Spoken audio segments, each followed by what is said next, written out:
Yep, the program is called You Are Special.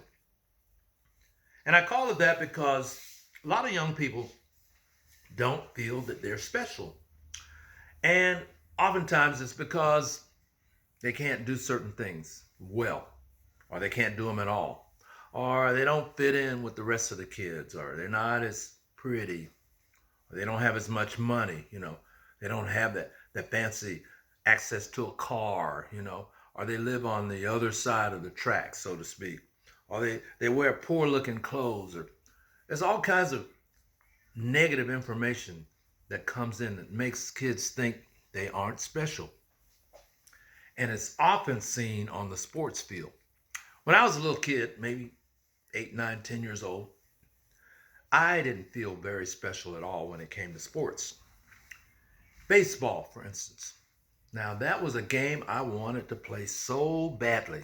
Man, oh man. I like to get out there and swing that bat, hit those home runs, or maybe be out in the field and catch a high flying ball and throw somebody out. See the crowds cheering for me, man, and running those bases. I wanted to play baseball and I wanted to play it well. But the only problem came is that the guys knew I didn't play so well. So when they picked teams to play, you know, one guy'd be a captain and another guy'd be a captain, and we out in the sand lot and they're picking the teams, and one big guy says, I'll be a captain, and the other big guy says, I'll be a captain, and they start choosing who they want to be on their teams. And I choose you, and the other guy says, I choose you. The other guy says, I choose you. The other guy says, I choose you. And I'm raising my hand, please pick me, pick me, pick me. Man, but I was the last one to get picked. And the reason was is that when I would get up to bat, oftentimes I'd swing that bat, man. Wow, strike one.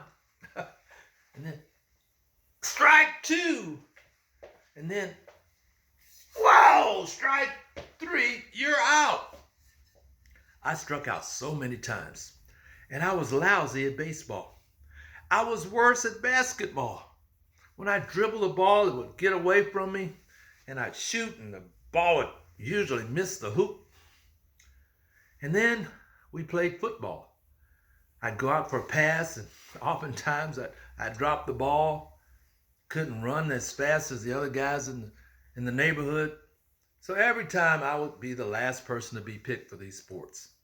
And I started beginning to feel that I wasn't so special after all. I couldn't play those sports, baseball, basketball, football. But one day I discovered something.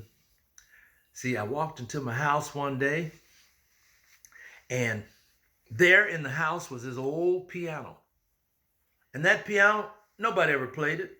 It just sat there getting all crusty and musty and dusty. So here I was a little kid. I thought maybe I could go over there and figure out how to play something on that old piano. And before I knew it, man, I was sitting at that piano and I was picking out tunes with no lessons at all by myself. Like a song like Jingle Bells, for instance. Jingle bells, and I'd listen for it and I'd find it on the piano. Jingle bells. No. Jingle bells. Nope, that's not it. Jingle bells. Hey, that was it. Jingle bells. Jingle. Nope. Jingle. Nope. Jingle. Wow. All. All. Yeah. The way. Man, I got so excited. I picked out the song all by myself, man. No lessons or anything.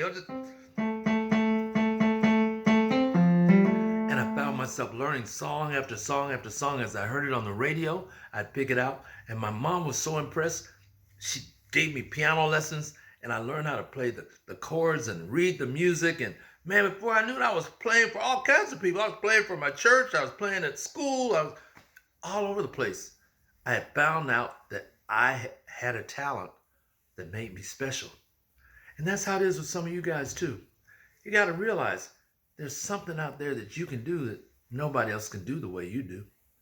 And you just got to hang in there, make the right choices, and all of that specialness is going to pay you in the future.